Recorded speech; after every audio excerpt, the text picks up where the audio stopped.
जय हिंद साथियों। जीके की एक सीरीज की शुरुआत हमने की थी जिसमें पहला वीडियो हमने देख लिया था। आज उसी का पार्ट 2 लेकर आया हूं। उम्मीद है आपने पहला वीडियो जरूर देखा होगा। अगर ना देखे हो तो उसका लिंक नीचे डिस्क्रिप्शन में है। इस सीरीज में साथियों हम जीके के टॉप 30 क्वेश्चंस को देखते हैं जो आपके पेट परीक्षा में सिलेबस दिया है। उसमें सिलेबस में जितना दिया है प्रत्येक चैप्टर से साथियों कुछ प्रश्नों को जो छठे छठाए प्रश्न हैं और प्रत्येक परीक्षा में कई बार लगातार प्रत्येक प्रश्न परीक्षा में पूछे जा चुके हैं, उन प्रश्नों की श्रृंखला जो है इस सीरीज में चल रही है। तो आगे भी लगातार जो परीक्षाएं चल रही हैं उसमें भी ये लगातार जो है प्रश्न आ रहे हैं। तो उन्हीं प्रश्नों को छांट कर यहाँ पर आपके लिए जो है रामबाण प्रश्न लाए गए हैं पेट परीक्षा के लिए। तो आपके लिए प्रत्येक वीडियो देखना बहुत ही आवश्यक हो जाता है और इसका मैंने एक प्लेलिस्ट भी बना दिया है। अगर आपने प्रीवियस सभी वीडियोज ना देखी हो तो उस प्लेलिस्ट से जाकर आप देख सकते हैं। तो और अन्य वीडियो की लिंक नीचे डिस्क्रिप्शन में भी है, वहाँ से जाकर जरूर देखें। चलिए आज पार्ट 2 में हम आगे बढ़ते हैं और इस वीडियो का पहला प्रश्न और सीरीज का 31वां प्रश्न देखते हैं। भारत खंड भारत का क्या है? तो भारत खंड भारत का क्या है साथियों? ऑप्शन ए सही हो जाएगा, दूसरा नाम। बहुत ही साधारण क्वेश्चन लेकर आया हूं। अगर ये भी प्रश्न आप नहीं जानते तो आप जीके में बहुत ही कमज़ोर हैं, आपको और ज़्यादा मेहनत करने की ज़रूरत है। इससे आप खुद अंदाज़ा लगा सकेंगे। तो ये पहला प्रश्न परीक्षा में आ चुका है यूपी SSSC के ही। चलिए दूसरा प्रश्न है, कृषि भारतीय अर्थव्यवस्था की क्या है? कृषि जो है भारतीय अर्थव्यवस्था की साथियों रीढ़ है। तो ऑप्शन बी बिल्कुल सही हो जाएगा। रीढ़ मतलब जिस तरह एक मानव के शरीर में रीढ़ की हड्डी होती है और चलने फिरने से लेकर उठने बैठने तक सभी में पूर्णतः सहायक होती है, उसी तरह से कृषि जो है भारतीय अर्थव्यवस्था की एक रीढ़ की हड्डी की तरह है और इसके बिना जो है भारतीय अर्थव्यवस्था एकदम ना के बराबर अर्थात खत्म सी हो जाएगी। तो चलिए अगला प्रश्न है, भारत में सबसे कम जनसंख्या वाला राज्य। तो अगर ये भी प्रश्न आप नहीं जानते तो साथियों काफ़ी पीछे अभी है तैयारी में। तो ये प्रश्न भी कईयों बार परीक्षा में पूछा जा चुका है। तो आपका है भारत में सबसे कम जनसंख्या वाला राज्य, तो आपका सिक्किम हो जाएगा। और क्षेत्रफल की दृष्टि से सबसे छोटा राज्य पूछे तो गोवा हो जाएगा और जनसंख्या सबसे कम जनसंख्या वाला राज्य सिक्किम है, आपका ऑप्शन सी। अगला प्रश्न है, प्रथम भारतीय रंगीन फिल्म है। तो प्रथम भारतीय रंगीन फिल्म आपका ऑप्शन बी सही हो जाएगा, किशन कन्हैया जो है प्रथम भारतीय रंगीन फिल्म है। अगला प्रश्न है, लाइफ टाइम अचीवमेंट के ऑस्कर पुरस्कार विजेता कौन हैं? तो आपका ऑप्शन सही हो जाएगा सत्यजीत राय। ऑप्शन ए सही हो जाएगा, सत्यजीत राय क्या हैं? लाइफ टाइम अचीवमेंट के ऑस्कर पुरस्कार विजेता हैं। अगला प्रश्न है, भारत के प्रथम वायसराय कौन थे? तो भारत के प्रथम वायसराय थे आपके लॉर्ड कैनिंग। आपका ऑप्शन भी सही हो जाएगा। ये सभी प्रश्न साथियों काफ़ी महत्वपूर्ण हैं और प्रतिदिन ऐसी वीडियोज पाने के लिए आप हमारे चैनल से जुड़ें और चैनल को सब्सक्राइब करना ना भूलें। इसके बाद घंटी का बटन भी दबा दें ताकि प्रतिदिन आपको वीडियो मिल सके। अगला प्रश्न है, भारत की केंद्र सरकार की प्रथम महिला मंत्री। जो साथियों भारत की केंद्र सरकार की मंत्रिमंडल है उसमें प्रथम महिला मंत्री कौन थी? तो आपका ऑप्शन सी सही हो जाएगा, राजकुमारी अमृत कौर। अगला प्रश्न है, भारत की प्रथम महिला मुख्यमंत्री। वहाँ मंत्री की बात की गई केंद्र में और यहाँ पर भारत की प्रथम महिला मुख्यमंत्री की बात की गई, तो आपका ऑप्शन डी सही हो जाएगा, श्रीमती सुचेता कृपलानी इनका नाम था। ये साथियों कई बार परीक्षा में प्रश्न आ चुका है। अगला प्रश्न है, भारत की प्रथम महिला राष्ट्रपति। तो भारत की प्रथम महिला राष्ट्रपति आपका ऑप्शन ए सही जगह, श्रीमती प्रतिभा पाटिल जो है भारत की प्रथम महिला राष्ट्रपति हैं। चलिए अगला प्रश्न, वर्तमान में महिला राष्ट्रपति कौन है? आप कमेंट करके जरूर बताइएगा। और अगला प्रश्न है, भारत के लोकसभा के प्रथम अध्यक्ष।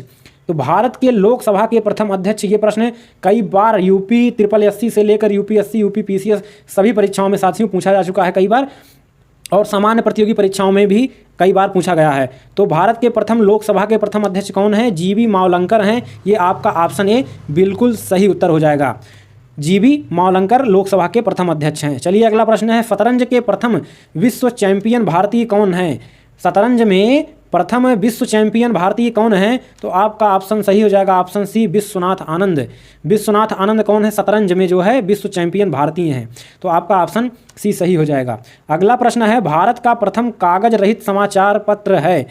तो भारत का प्रथम कागज रहित समाचार पत्र कौन सा है? तो आपका ऑप्शन सही हो जाएगा, द न्यूज़ टुडे। क्या साथियों? द न्यूज़ टुडे इसका नाम था अखबार का। अगला प्रश्न है, दोहरा शतक बनाने वाली प्रथम भारतीय महिला क्रिकेटर हैं। तो दोहरा शतक बनाने वाली प्रथम भारतीय महिला क्रिकेटर कौन है? आपका ऑप्शन ए सही हो जाएगा, मिताली राज। मिताली राज इनका नाम है साथियों। मिताली राज दोहरा शतक बनाने वाली प्रथम भारतीय महिला क्रिकेटर हैं। अगला प्रश्न चलिए देखते हैं, भारत का प्रथम कागज रहित समाचार पत्र द न्यूज़ टुडे कब शुरू हुआ? अभी हमने इसके पहले जो है यही प्रश्न किया था कि भारत का प्रथम कागज रहित समाचार पत्र कौन सा है? द न्यूज़ टुडे हमने ऊपर बताया। तो वो कब शुरू किया गया था, ये प्रश्न इसमें पूछा गया है। तो इसका सही उत्तर आपका साथियों कौन सा हो जाएगा? ऑप्शन आपका हो जाएगा ऑप्शन सी। ठीक है, ऑप्शन सी आपका सही उत्तर हो जाएगा 3 जनवरी 2001 को। ठीक है, चलिए अगला प्रश्न देखते हैं। अंतर्राष्ट्रीय न्यायालय में नियुक्त प्रथम भारतीय न्यायाधीश। तो अगला प्रश्न है, अंतर्राष्ट्रीय न्यायालय की बात कर रहा है साथियों। अंतर्राष्ट्रीय न्यायालय में नियुक्त प्रथम भारतीय न्यायाधीश कौन थे? तो आपका ऑप्शन कौन सा सही हो जाएगा? ऑप्शन ए सही हो जाएगा, डॉक्टर नगेंद्र सिंह। ठीक है, चलिए आगे बढ़ते हैं। भारतीय रिजर्व बैंक के उप गवर्नर बनी प्रथम भारतीय महिला हैं। तो भारतीय रिजर्व बैंक की उप गवर्नर बनी प्रथम भारतीय महिला की बात कर रहा है।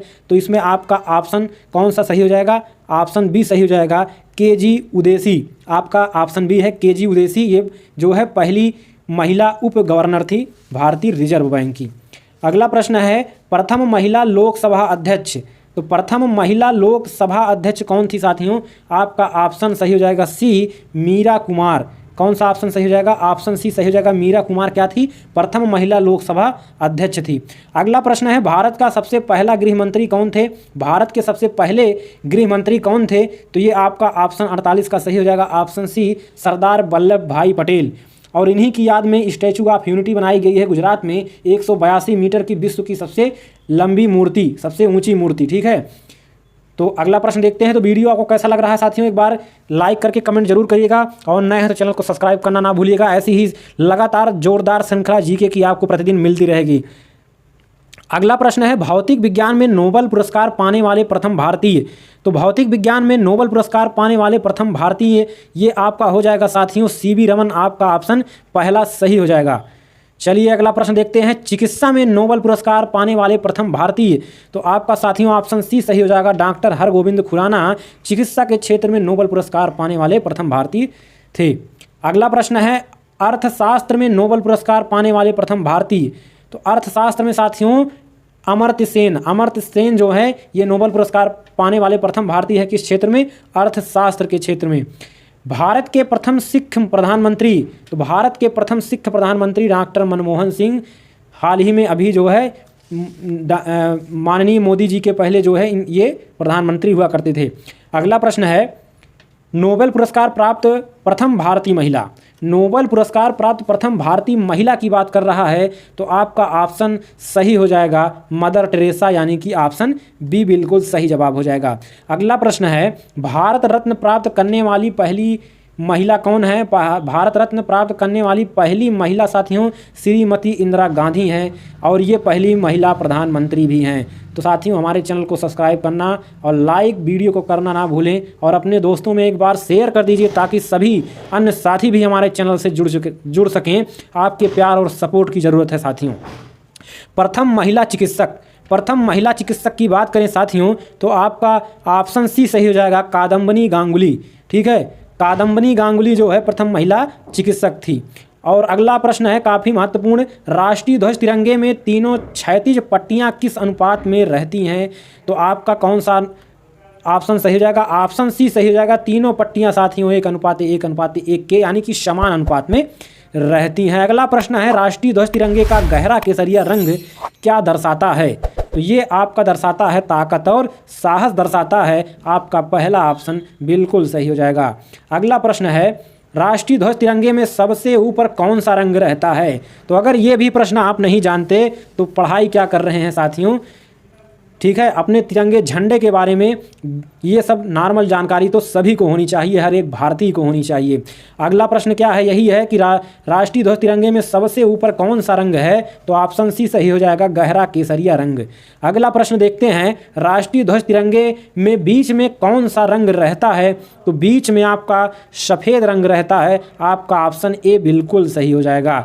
अगला है, राष्ट्रीय ध्वज तिरंगे में सबसे नीचे कौन सा रंग रहता है?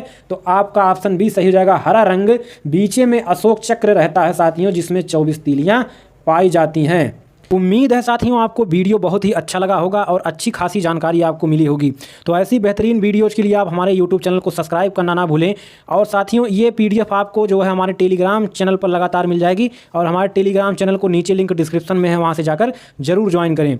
तो साथियों लगातार वीडियो आप देखते रहिए हमारे चैनल पर, अच्छी खासी आपकी तैयारी बन जाएगी। तो चलिए साथियों अगले वीडियो में मुलाकात होगी, तब तक के लिए नमस्कार, जय हिंद, वंदे मातरम।